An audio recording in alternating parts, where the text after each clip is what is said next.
स्तोत्रसंहिता अध्याय 51. हे देवा, तू आपल्या वात्सल्याला अनुसरून माझ्यावर कृपा कर.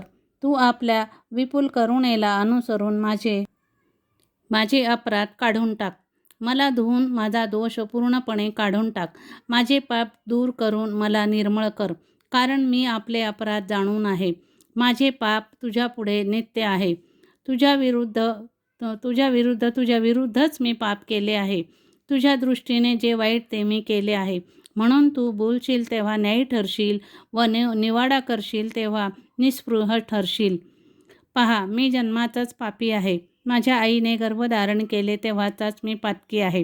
पहा, अंतर्यामाची सत्यता तुला आवडते. तू आपल्या अंतर्यामाला ज्ञानाची ओळख करून दे. येजोबाने माझा पापमल काढ, म्हणजे मी निर्मळ होईल. मला धुव, म्हणजे मी बर्फाहून शुभ्र होईल. आनंदाचे व हर्षाचे शब्द माझ्या कानी पडू दे, म्हणजे तू मोडलेली माझी हाडे उल्हासतील. माझ्या पापापासून तू आपले तोंड फिरव, माझे सर्व अपराध काढून टाक. हे देवा, माझ्या ठाई शुद्ध हृदय उत्पन्न कर. माझ्या ठाई स्थिर असा आत्मा पुन्हा घाल. आमेन.